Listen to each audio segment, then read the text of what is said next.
puis la vie d'église. Donc, l'adoration authentique exige l'intolérance du compromis. Ici, on parle d'incrédulité. C'est le premier point. Combat l'incrédulité qui empêche de voir l'œuvre de Dieu. Dans les versets 20 à 26, on voit le retour au figuier. Donc, on a dit la semaine passée que l'événement du temple où Jésus va chasser les vendeurs du temple et tout ça est pris comme entre serre-livres.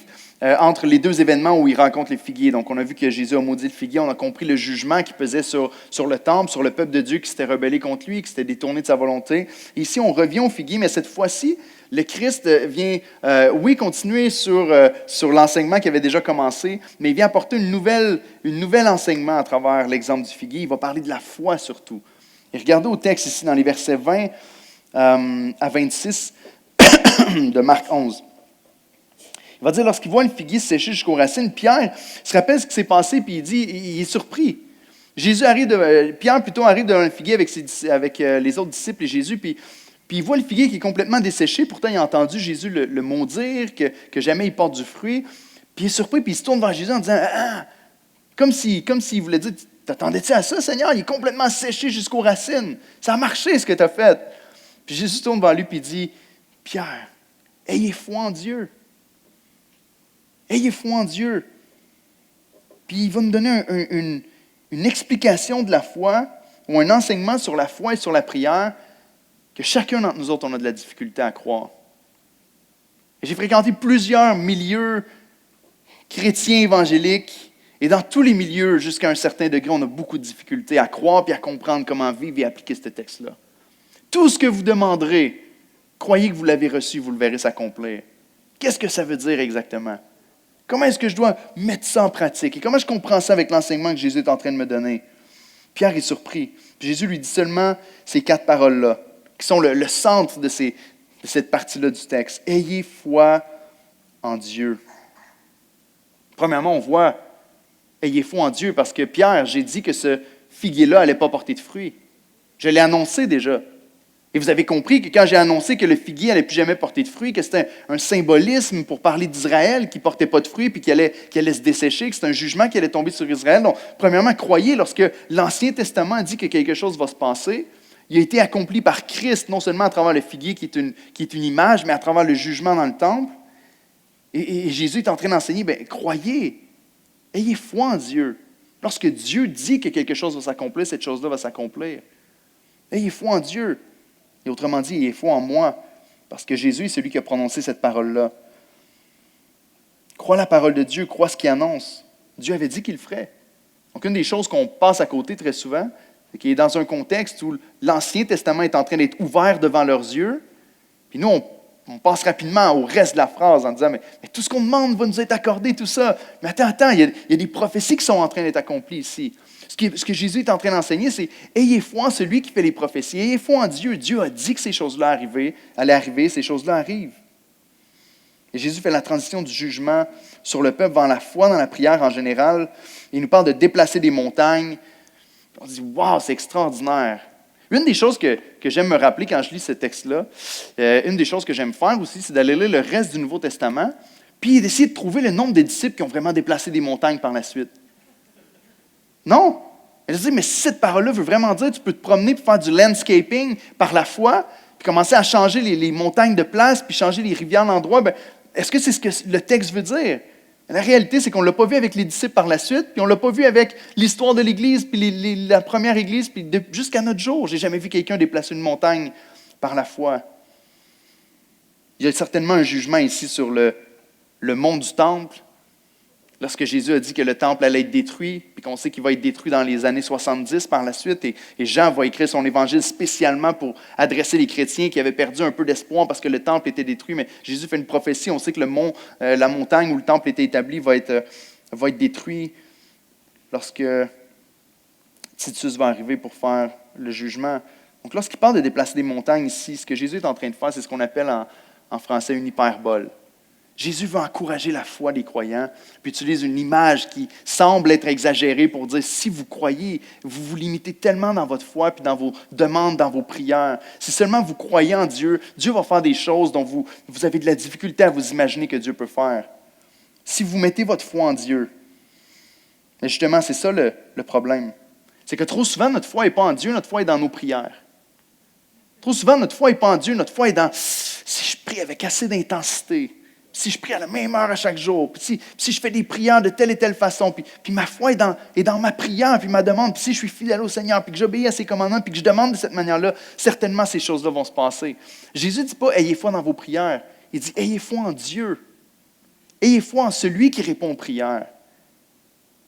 Lorsque tu connais Dieu pour vrai, lorsque tu apprends à connaître, et c'est un peu ce que Marc, je crois, est en train de faire à travers son évangile, il nous révèle petit à petit qui est le Seigneur qui est en train de marcher sur la terre. Il nous révèle petit à petit qui est celui qui est capable de pardonner les péchés et de faire toutes ces choses-là. Et il veut nous amener à comprendre qui il est, parce que lorsqu'on comprend qui il est, on peut croire en lui, puis ensuite de ça, on peut prier d'une manière qui plaît à son cœur. La foi ne doit pas être dans nos prières. La foi doit être en Dieu. Mais bien évidemment, le premier blocage à voir l'œuvre de Dieu dans notre vie, c'est notre manque de foi. On a de la difficulté à croire que vraiment Dieu peut le faire. Et je crois, vous savez, j'ai passé des heures à étudier le texte. Je me suis dit, il faut que je rentre en détail sur l'explication de la volonté du Seigneur et tout ça. Puis il y a un côté de moi où je regarde le texte puis je comprends que ce que Jésus veut faire vraiment, c'est de motiver la foi puis motiver la prière dans le cœur des croyants. Et oui, certainement, on croit que lorsqu'on prie selon la volonté du Seigneur, on va voir ces choses-là s'accomplir. Jésus il parle de l'exécution des prophéties ici. C'est un témoignage que la parole de Dieu est en train de s'accomplir. Puis je crois que lorsqu'on prie avec la parole de Dieu devant nous, et c'est ce qu'on fait la plupart du temps à l'Église d'Oxford dans nos réunions de prière, on prend la parole de Dieu, on écoute ce que Dieu nous dit, puis on prie en répondant à la parole de Dieu. Puis on croit que dans ce sens-là, on prie selon la volonté du Seigneur. Mais ce que Jésus veut faire ici, c'est d'encourager la foi des croyants. Vous êtes trop souvent, on s'arrête en se disant, mais peut-être que Dieu ne veut pas vraiment. Quand on apprend, et je suis en train d'enseigner le Notre Père à mes enfants ces temps-ci, qu'ils puissent apprendre le modèle que Jésus a donné sur la prière, et quand on prend le Notre Père puis qu'on réfléchit sur la prière que Jésus a enseignée en Matthieu 6, il va dire, premièrement, Notre Père qui est au ciel. Et qu'est-ce qu'il va dire par la suite? Que il y en a quelques-uns qui connaissent Notre Père ici. Que ta volonté soit faite sur la terre comme au ciel. Même avant ça, il va dire que ton règne vienne. La prière que le Seigneur enseigne à ses disciples est, premièrement, reconnais devant qui tu tiens, reconnais que tu tiens devant le Père. Le Père, mais le Père céleste, le Père qui se tient au ciel. Donc oui, c'est ton Père, il a ton bien à cœur, il veut ton bien, il veut prendre soin de toi, mais c'est le Père qui règne sur tout l'univers. C'est un Père extraordinairement amour, mais extraordinairement puissant et juste et saint, qu'on ne doit pas prendre à la légère non plus.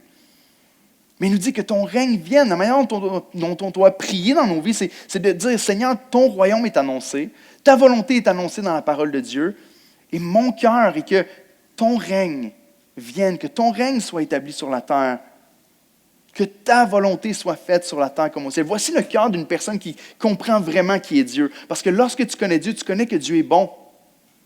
Tu connais que Dieu est sage. Ce que ça veut dire que lorsque Christ nous dit « Ayez foi en Dieu », il est en train de nous dire « Ayez foi que votre Père est bon. Ayez foi que votre Père veut le meilleur pour votre vie.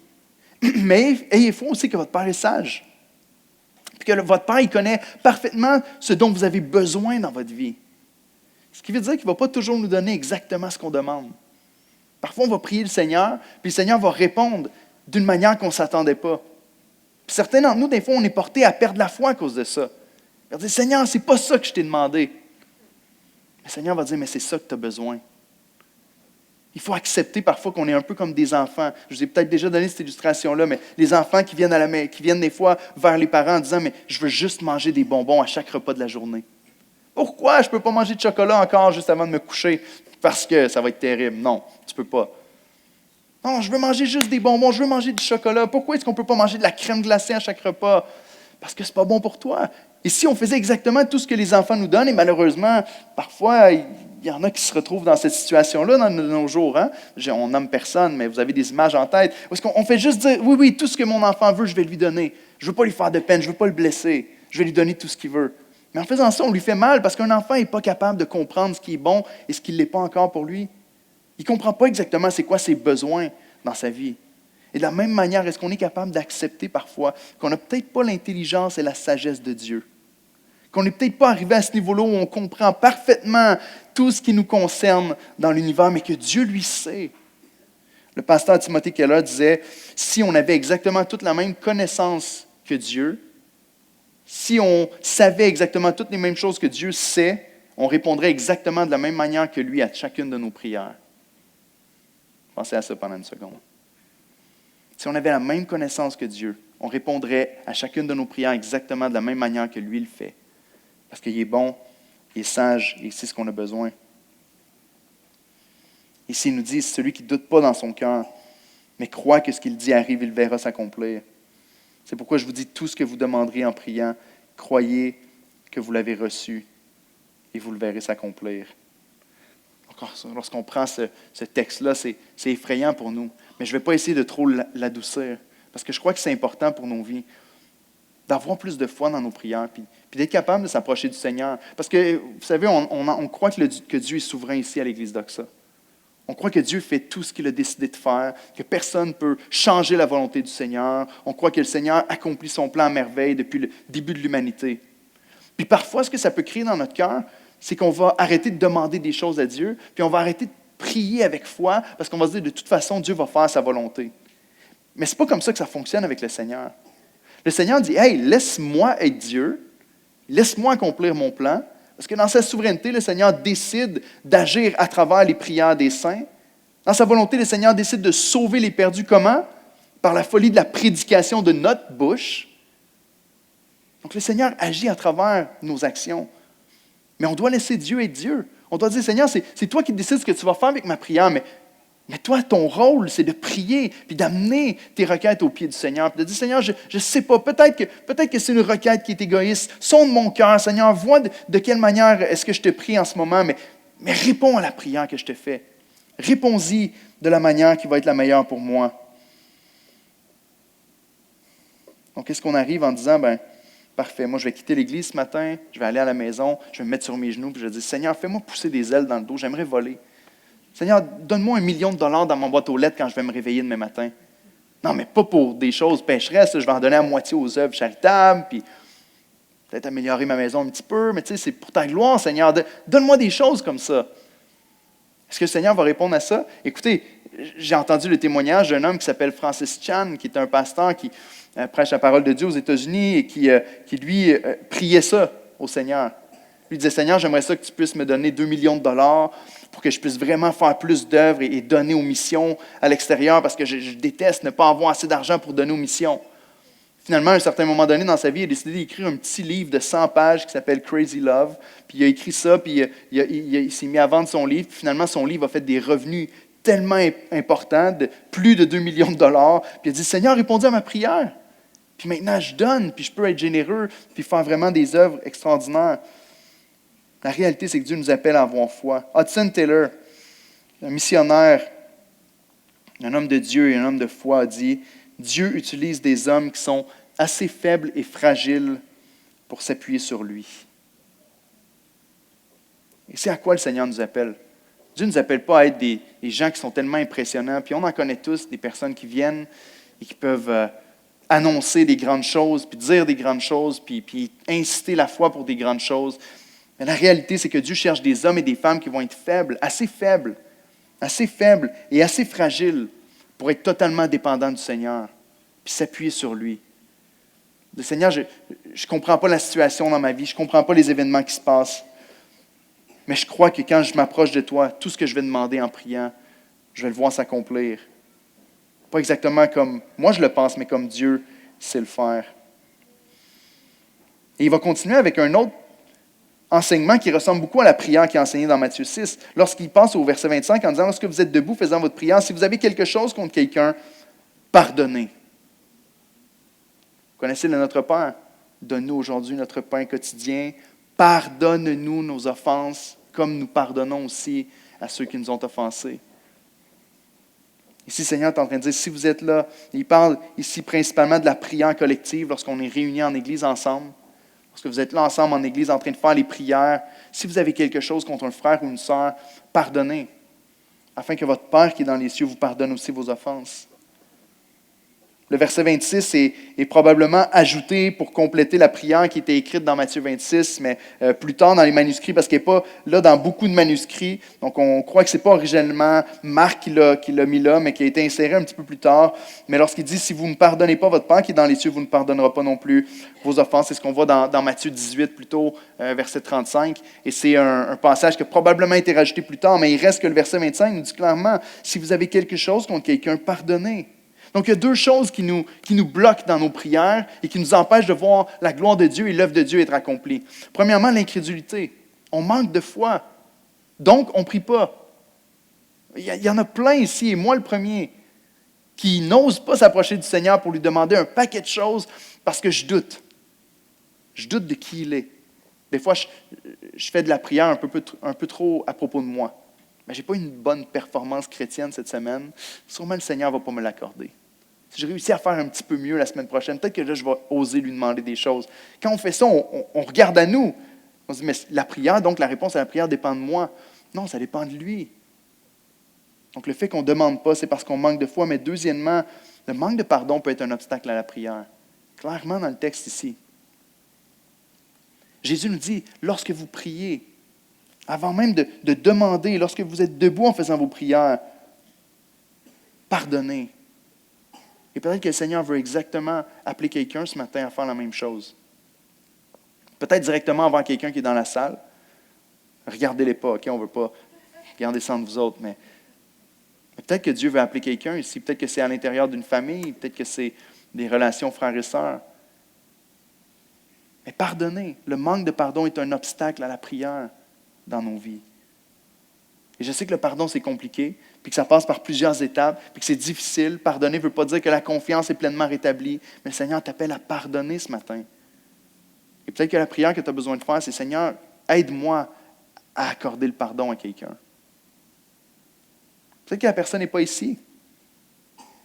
Peut-être qu'il y a un nom qui est passé dans ta tête lorsque j'ai dit ça. Une situation quelconque. Le Seigneur t'appelle à pardonner comme lui nous pardonne. Encore une fois, ici, c'est assez particulier de comprendre qu'est-ce que Jésus est en train de dire. Si vous ne pardonnez pas, le Père ne vous pardonnera pas. Mais je pensais qu'il me pardonnait en Jésus, qu'il est mort sur la croix à ma place. Comment ça fonctionne? Demande à Dieu comment ça fonctionne. Mais une chose est claire, lorsque Dieu nous pardonne, vous connaissez cette parabole du mauvais intendant qui se fait pardonner une grande somme par le Seigneur. Et ensuite de ça, il part puis il rencontre une personne qui lui doit aussi de l'argent, puis il ne pardonne pas. Puis il le met en prison pour une somme qui est infime à comparer de ce qu'il devait à son maître. Et finalement, c'est lui qui finit en prison à cause de sa mauvaise action et qui finit par être puni. Et une des réalités, c'est que lorsque Christ nous pardonne, et je vous invite à faire l'exercice, OK? Si vous avez de la difficulté à pardonner une personne, priez pour cette personne-là devant la croix. Mettez-vous à genoux et pensez à ce que Christ a fait pour vous à la croix. Lorsque Jésus est mort sur la croix, il est mort pour qui? Tiens-toi devant la croix et demande au Seigneur, « Seigneur, à quel point je méritais que tu meures pour moi? » Tu vas rapidement venir à la conclusion que tu ne mérites pas la grâce de Dieu manifestée par Christ. Tu ne mérites pas le pardon que tu as reçu en Jésus. Tu ne mérites pas sa miséricorde qui ne te donne pas la punition que tu devrais recevoir. Et après ça, apporte le nom de cette personne-là. Seigneur, qu'est-ce que je dois faire avec un tel ou une telle dans ma vie qui m'a tellement offensé, qui m'a tellement blessé, je suis incapable de pardonner. Vous savez quoi? La semaine passée, le Seigneur a vraiment travaillé mon cœur là-dessus. Il y a une situation dans ma vie, et ce n'est pas des gens ici, là, mais une situation dans ma vie qui m'a tellement profondément blessé dans les dernières années. Et cette semaine, pendant que je priais, encore une fois, j'étais en train de réviser Notre Père dans mon cœur, et je suis arrivé à cette « pardonne-nous nos offenses comme nous pardonnons », puis j'ai arrêté de prier à ce moment-là. Le Seigneur saisit mon cœur en me disant, Éric, as-tu vraiment pardonné à cette personne-là? Ça fait encore tellement mal. Il y a encore quelque chose qui est là tellement, tellement fort. Puis j'ai dû demander pardon au Seigneur, puis me repentir, puis vraiment pardonner la chose qui est arrivée. Parfois, c'est caché, mais prenons le temps de prier puis d'écouter la voix de Dieu. Regardez ce qu'il dit John Newton à propos du pardon, de la prière. En ce qui concerne la foi de venir au Seigneur, il dit, tu t'approches d'un roi, apporte de généreuses requêtes avec toi, car telles sont sa grâce et sa puissance, qu'aucune demande n'est trop immense. Faites-le, frères et sœurs. Approchez-vous de lui avec foi. Osez lui demander. Vous savez, je vous donne un dernier témoignage, puis je passe au deuxième point. Avant qu'on puisse louer le local ici, Et j'aime ce témoignage-là. J'ai des frères que je peux regarder, puis j'ai des bons souvenirs de conversations. On était à l'église de Greenfield Park, on avait une petite réunion de prière dans le local là-bas. Puis j'ai annoncé aux gens, écoutez, on prie ce soir, puis demain j'ai une rencontre avec des gens du complexe sportif Bell. À cette époque-là, c'était Bell. Et pour un local là-bas, puis prions. Puis honnêtement, là, même moi, je manquais de foi. Puis je me disais, peut-être que ça va débloquer sur quelque chose. Je me souviens d'un frère qui me disait, écoute, c'est tellement pas stratégique financièrement qu'il nous loue le local. Ça se peut pas. Je dis, on va voir, on va voir. Puis finalement, le Seigneur a ouvert les portes. Ça a bâti la foi, non seulement de mon frère, mais de moi et des autres personnes qui étaient là. Le Seigneur a ouvert les portes. On a osé prier et dire, Seigneur, si c'est possible, ben, fais-le. Et ça fait 2 ans qu'on est ici en ce moment. Osons apporter les grandes requêtes devant le roi, parce que notre roi est grand. Donc, premièrement, on ne doit pas tolérer l'incrédulité, le compromis en ce qui concerne notre foi de qui est Dieu. Et deuxièmement, on doit combattre la malhonnêteté qui empêche de croire. La deuxième section du texte, versets 27 à 33, il nous parle des pharisiens qui viennent pour tenter. C'est dans la même veine, parce que Jésus nous parle d'incrédulité, de manque de foi, qu'on doit vraiment croire Dieu pour voir les choses s'accomplir. Puis ensuite de ça, on voit les gens les plus malhonnêtes de l'époque qui viennent avec leur manque de foi pour challenger ou pour défier Jésus dans son enseignement. Ça nous dit, ils se rendirent de nouveau à Jérusalem, puis pendant que Jésus se promenait dans le temple, rappelez-vous, Jésus a chassé la veille les vendeurs du temple, il a fait le ménage, maintenant l'adoration peut reprendre place dans le temple, puis comme si de rien n'était, il se promène dans le temple, alors qu'il vient d'offenser tous les leaders religieux de l'époque.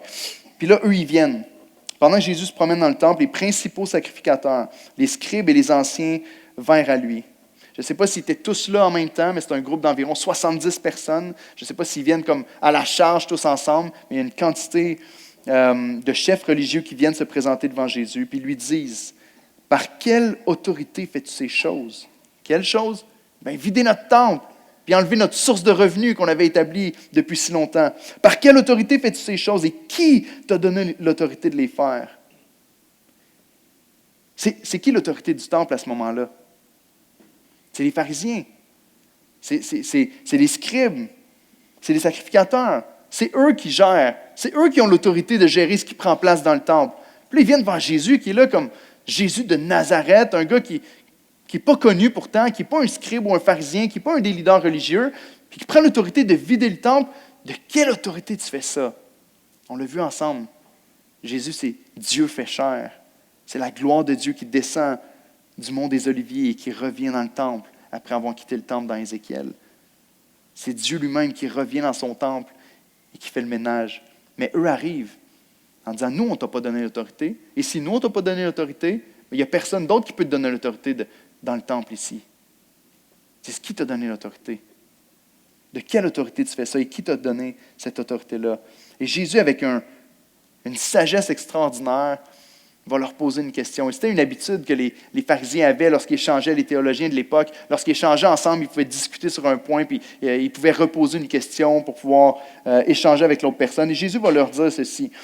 Encore une fois, il ne leur répond pas clairement, mais il leur répond très clairement en même temps. Il va leur dire, je vous adresserai aussi une autre question. Répondez-moi et je vous dirai par quelle autorité je fais ces choses. Le baptême de Jean, venait-il du ciel ou des hommes? Répondez-moi. Et Jésus arrive avec une question qui semble un peu particulière. Mais Jésus pose une question super simple. Puis ils viennent les mettre dans une boîte, ils viennent les serrer dans le coin, puis ils ne peuvent pas répondre à la question. Parce que peu importe la réponse qu'ils donnent, ils donnent la victoire à Jésus en le faisant. Je vous explique comment. Parce que Jésus ici vient se référer à Jean-Baptiste. Déjà depuis le début de l'évangile de Marc, c'est comme si Marc s'adresse au lecteur encore en disant, vous, est-ce que vous le savez de quelle autorité Jésus fait ces choses? Vous avez lu l'évangile de Marc depuis le début. Vous avez vu, la Bible nous dit que depuis le début de son ministère, on a vu son autorité sur les puissances démoniaques, sur la nature elle-même. Il chasse les démons, il marche sur l'eau, il calme les tempêtes. Son autorité sur l'enseignement de la Torah.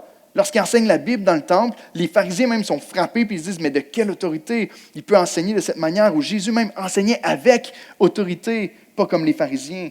L'autorité de pardonner les péchés lorsqu'il va guérir le paralytique et que les gens vont dire, mais qu'est-ce qui se passe? Puis il va dire, mais pour que vous sachiez que le Fils de l'homme a le pouvoir sur la terre de pardonner les péchés, voici, je te dis, prends ton lit, lève-toi et marche. Ensuite de ça, il va enseigner qu'il est le maître du sabbat. Il a l'autorité sur le sabbat, sur les fêtes religieuses. Il a l'autorité sur la vie et sur la mort, démontrée en ressuscitant la fille de Jairus. Et ça continue comme ça. Donc le lecteur est apporté ici jusque dans Marc 11 en disant, toi, qu'est-ce que tu penses? Lorsqu'il vient en disant, de quelle autorité tu fais ça? Quelle autorité tu penses Jésus a? Depuis le début, on peut dire, il y a l'autorité de Dieu lui-même. Qui peut pardonner les péchés? Dieu lui-même. Seul Dieu peut pardonner les péchés. Qui est maître du sabbat? Dieu. Qui est celui qui peut ressusciter les morts? Qui a l'autorité sur la vie et sur la mort? Dieu seul. Puis en faisant la lecture, on a notre réponse devant nous. Donc, le lecteur est en train de lire ça, puis on arrive vers les pharisiens qui disent, mais de quelle autorité tu peux faire ça? Puis chacun de nous, on peut juste répondre, c'est évident. C'est le Fils de Dieu dans la chair. Mais pour les chefs religieux, ce n'était pas ça. Le simple fait de poser la question était une affirmation qu'eux ne croient pas que Jésus est un prophète de Dieu. Ils ne croient pas que Jésus est vraiment le Fils de Dieu. Donc Jésus va poser une question simple. Il va dire, au lieu de parler de mon autorité, répondez à ma question à propos de Jean le Baptiste, qui baptisait dans le désert. Et c'est vraiment intéressant de voir les mots que Jésus choisit en parlant de Jean, parce qu'il ne demande pas, dites-moi donc, de quelle autorité Jean faisait-il son ministère? Il aurait pu. De quelle autorité est-ce que Jean enseignait dans le désert? Il aurait pu. Mais il va dire, le baptême de Jean, venait-il du ciel ou des hommes? Et qu'est-ce qui apparaît dans votre tête lorsque vous entendez le baptême de Jean, du ciel ou des hommes? Très rapidement, on dirait dans notre tête, on revoit la scène où Jésus est dans l'eau avec Jean le Baptiste. Qu'est-ce qui se passe lorsque Jean baptise Jésus dans le Jourdain? Le ciel s'ouvre et l'autorité de Christ est révélée devant tout le monde. Parce qu'une voix se fait entendre des cieux, celui-ci est mon Fils bien-aimé. Jésus pose une question très simple. Le baptême de Jean, de qui venait-il? Du ciel ou des hommes? Rapidement, l'image nous revient, le baptême de Christ. Mais en plus de ça, l'enseignement que Jean donnait. Qu'est-ce que Jean a dit à propos de Jésus? Est-ce que vous vous en rappelez? Celui qui vient après moi est plus grand que moi. Je ne suis pas digne, en me courbant, de détacher même la courroie de ses sandales. Lui vous baptisera de Saint-Esprit et de feu. Et lorsque Jean-Baptiste a vu Jésus s'approcher après son baptême, il marchait avec ses disciples et Jean criait, « Voici l'agneau de Dieu qui ôte le péché du monde. » Donc, s'ils disent que Jean était un prophète de Dieu, les pharisiens, dans leur réponse, automatiquement, ils viennent déclarer que Jésus fait ça sous l'autorité du Seigneur. Vous comprenez? Jésus pose une question qui les met dans un coin. Ils ne peuvent pas dire que Jean avait un ministère qui venait de Dieu.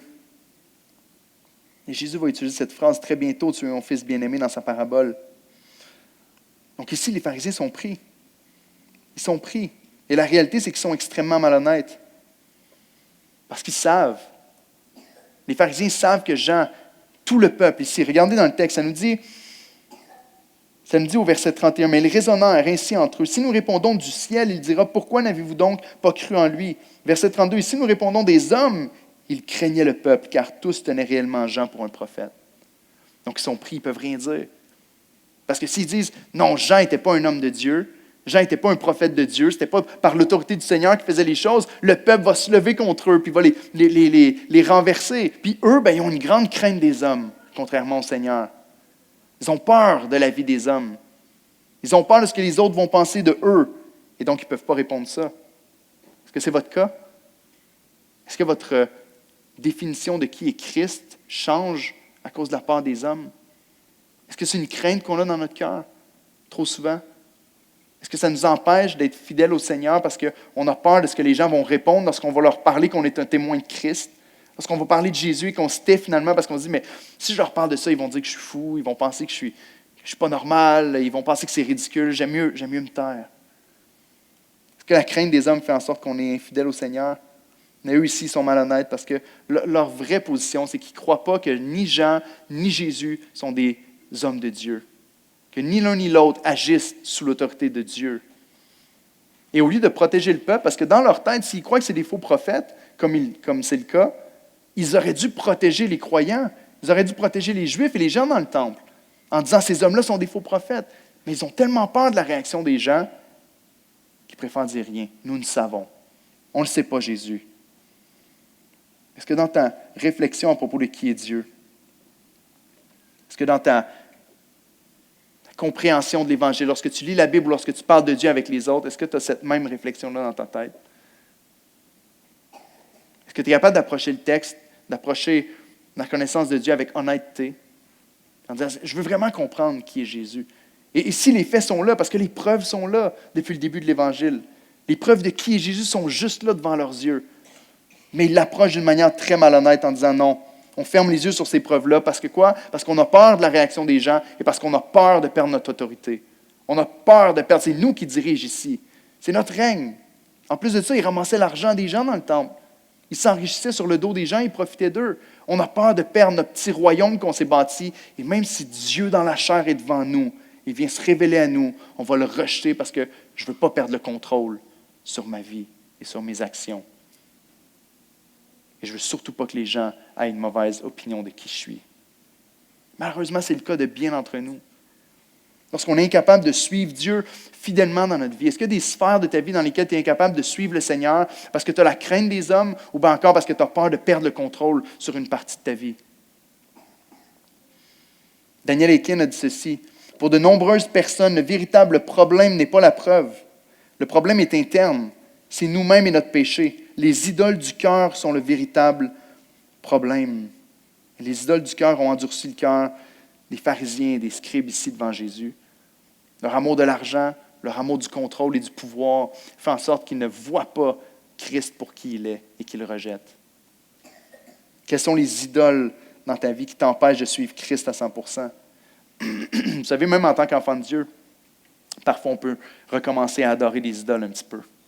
On peut se laisser égarer puis commencer à élever certaines choses dans notre vie ou à accorder de l'importance à certaines choses tellement que ça fait en sorte qu'on a de la difficulté à marcher à la suite de Christ comme on devrait.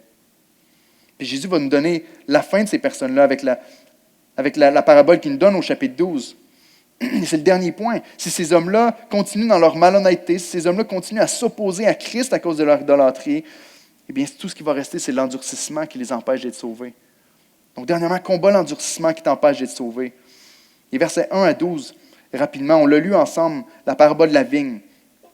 Il leur parle d'une vigne qui est plantée, qui l'entoure d'une haie, creuse un pressoir, bâtit une tour, puis l'affermit à des vignerons et quitte le pays. Puis, dès que les paroles sortent de la bouche du Seigneur ici, et que les pharisiens l'entendent, c'est un peu comme prononcer Jean 3,16 dans une conférence pour pasteurs.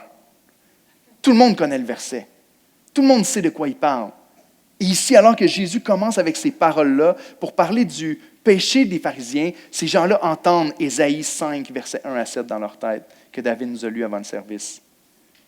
Tout le monde dans leur tête commence à entendre ce passage-là. Si vous regardez bien au passage de Marc, les premiers versets du chapitre 12, vous voyez, il parle de la vigne, il parle de cette vigne qui n'a pas porté de fruits, tout ça. Puis relisons ensemble Ésaïe 5. Vous l'avez à l'écran, je pense. Le texte est ici. Il nous dit, « Je chanterai à mon bien-aimé le cantique de mon bien-aimé sur sa vigne. Mon bien-aimé avait une vigne sur un coteau fertile. Écoutez, il remua le sol, ôta les pierres, il mit un plan délicieux, il bâtit une tour au milieu d'elle. Vous voyez, il creusa aussi une cuve, puis il espéra qu'elle produirait de bons raisins, mais elle en produit de mauvais. Et là, le jugement va tomber sur la vigne. Puis regardez avec moi au verset 7. C'est très clair qui est la vigne dans Ésaïe 5. Il nous dit au verset 7, « La vigne de l'Éternel des armées, c'est la maison d'Israël, et les hommes de Juda, c'est le plan qu'il chérissait. » Donc Dieu nous parle d'une vigne comme ça, qui est son peuple. La vigne, que je suis supposé d'aller vers elle et de trouver du fruit, un peu comme avec le figuier qu'on a vu la semaine passée. Et pourtant, il arrive près de la vigne, il ne trouve aucun fruit. Au contraire, c'est pas juste pas de fruits, mais la vigne est rendue mauvaise, puis elle récolte, puis elle vole, puis elle est corrompue, puis c'est de l'extorsion. Puis Isaïe nous dit qu'il y a un jugement qui repose sur la vigne à cause de ça. Mais Jésus apprend d'une autre manière. Parce que dans Marc 12, Jésus va parler aux pharisiens. Il s'adresse au peuple, mais ceux qui sont dans le tort dans Marc 12, ce n'est pas nécessairement le peuple d'Israël. Jésus est en train de tourner cette parabole-là et de la pointer directement aux leaders religieux de l'époque en leur disant, oui, la vigne ne porte pas de fruits, mais c'est de votre faute. Regardez ce qu'il dit. Il parle qu'au temps de la récolte, au verset 2 dans Marc 12, il envoie un serviteur vers les vignerons pour recevoir d'eux une part du produit de la vigne. C'était tout à fait normal à l'époque. Il y avait des gens qui venaient acheter des terres, des hommes riches qui pouvaient acheter des terres et qui pouvaient mettre des gérants pour gérer la vigne et tout ça. Puis eux, ils partaient dans leur pays lointain, dans leur maison. Puis une fois de temps en temps, ils récoltaient une partie. Donc la plupart du temps, ils donnaient au moins la moitié ou plus à celui qui s'occupait de la vigne, puis ils récoltaient un petit pourcentage. Puis à ce moment-là, Jésus utilise quelque chose que tout le monde connaît à l'époque, en plus du passage de Ésaïe 5, pour leur faire comprendre une réalité. Puis Dieu il leur envoie les serviteurs. Qu'est-ce qu'il vient faire? Bien, il vient chercher une partie de la récolte, comme ça se fait habituellement. Mais ces gérants de la vigne-là sont tordus. Ils reçoivent le serviteur, puis regardez, ça s'en va de pire en pire. De premier, il le reçoit. S'étant saisi de lui, ils le battent et le renvoient à vide. Donc la première fois, ils le battent, puis ils le renvoient à vide. La deuxième fois, au verset 4, il envoie de nouveau vers un serviteur, il le frappe à la tête et il l'outrage. Donc la violence augmente d'un degré. Ensuite de ça, il envoie un troisième qu'il tue. Puis Jésus rajoute, puis plusieurs d'autres qu'il battent ou qu'il tuent. Je dis, mais quelle folie! Vous ne vous attendez pas comme à ce que le maître vienne puis vous extermine, c'est sa vigne. C'est un homme riche qui vous loue une vigne. Vous ne vous attendez pas à ce qu'il réponde à vos actions. Vous savez quoi? Le péché, c'est comme ça, c'est de la folie. Chaque fois, le péché, c'est de la folie.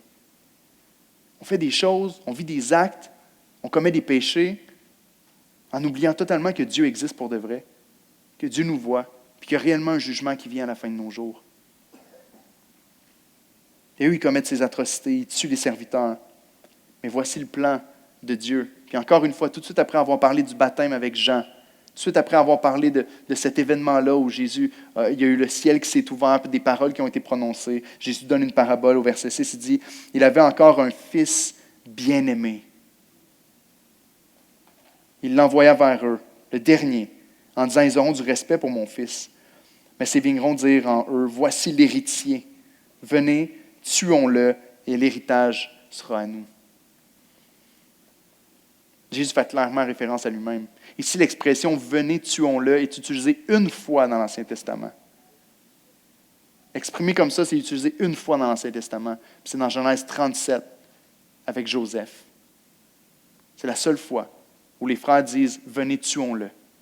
Finalement, ils jettent dans un puits. Après ça, il est vendu, puis il s'en va en Égypte. Puis finalement, Joseph devient le premier du peuple et peut délivrer tout son peuple. Puis il y a une symbolique ici qui est donnée. Lorsque les pharisiens vont faire la même chose avec Christ, ils vont non seulement pas le jeter dans un puits, mais ils vont le tuer. Ils vont l'exécuter, ils vont le faire crucifier sur une croix. Jésus va mourir. Mais il y a un espoir ici qui est donné. Parce que comme Joseph qui est sorti du puits, qui est devenu le premier d'Égypte, qui a pu sauver tout le peuple, qui était mis à sa charge, de la même manière, Christ va mourir sur la croix. Par la foi en lui, Jésus va sauver tous ceux qui vont mettre leur foi en lui. Jésus va ressusciter des morts après 3 jours, va monter au ciel, et de là, il va revenir pour juger les vivants et les morts. C'est la foi qu'on tient en tant que chrétien. Les vignerons ici ont tué, ont rejeté, et lorsqu'il parle de tous ces messagers qui sont envoyés, il parle des prophètes qui sont venus avant lui, qui ont annoncé la parole, et la Bible nous dit que chacun d'entre eux ont été martyrisés. Jérémie a été mis en prison, il a été tué de la même manière. Ésaïe, on nous dit que le prophète Ésaïe, dont on a lu dans Ésaïe 5, a été placé dans le tronc d'un arbre qui a été scié en deux. Les prophètes ont été martyrisés. Ils sont venus pour amener le message de Dieu, puis pourtant ils ont été rejetés. Puis Jésus dit, mais le Fils bien-aimé vient. Le Fils bien-aimé en qui Dieu a mis toute son affection vient pour apporter la parole une dernière fois. Et qu'est-ce que vous allez faire? Vous allez le jeter. Mais regardez ce que Jésus dit. Il aurait pu s'arrêter ici. Mais au verset 8, il dit, ils se saisirent de lui, le tuèrent, le jetèrent hors de la vigne. On sait que Christ a été crucifié hors de Jérusalem. Maintenant, que fera le maître de la vigne? Il viendra, il fera périr les vignerons et il donnera la vigne à d'autres. Ici, on croit que probablement Jésus fait référence aux apôtres, aux disciples qui vont commencer l'Église, qui vont prendre soin maintenant du peuple de Dieu. N'avez-vous pas lu cette parole de l'Écriture? Et voici l'espoir. La pierre qu'ont rejetée ceux qui bâtissaient est devenue la principale de l'angle. C'est par la volonté du Seigneur qu'elle l'est devenue. Et c'est un prodige à nos yeux. Ils cherchaient à se saisir de lui, mais ils craignaient la foule, encore une fois.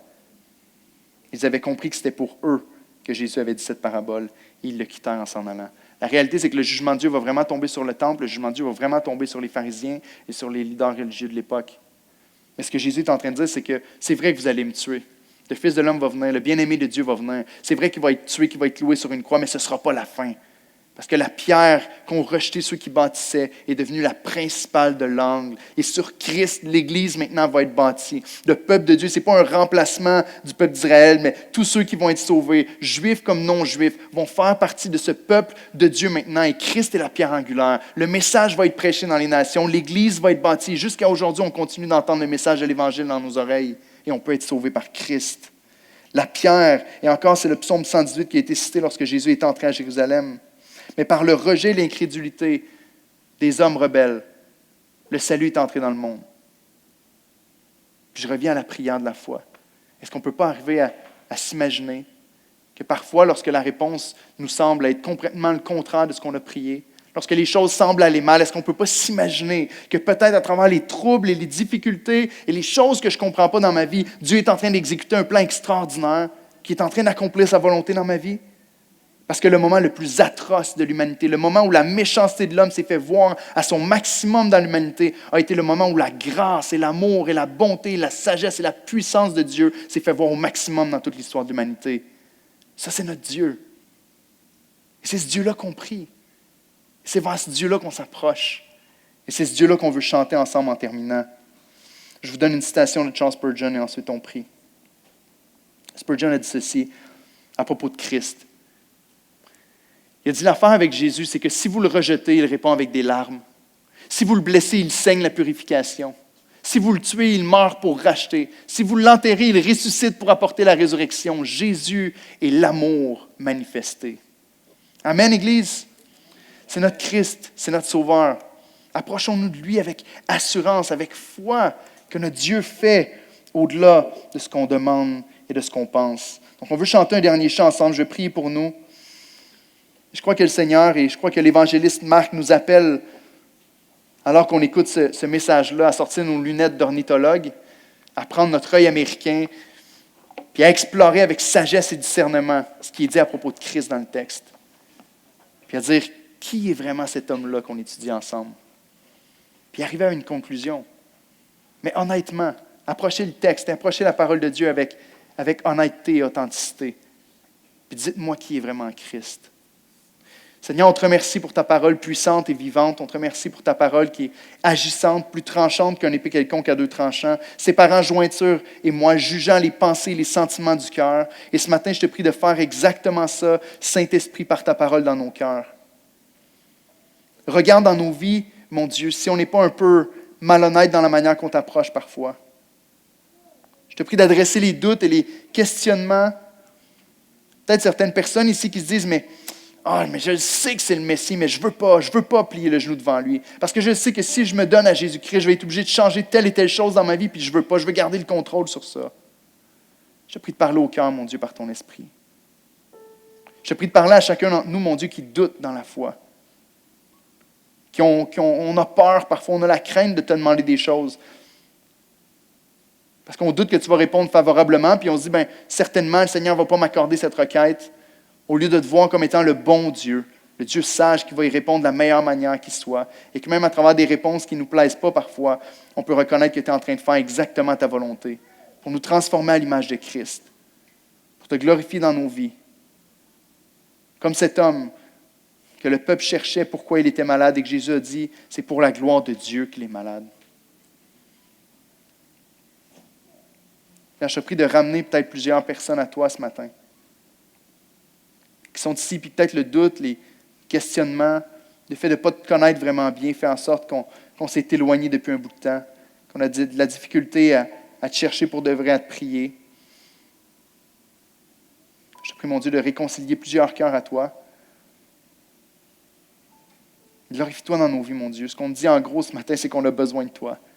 On est faible. Fais ton œuvre, l'œuvre que toi seul es capable de faire dans nos vies.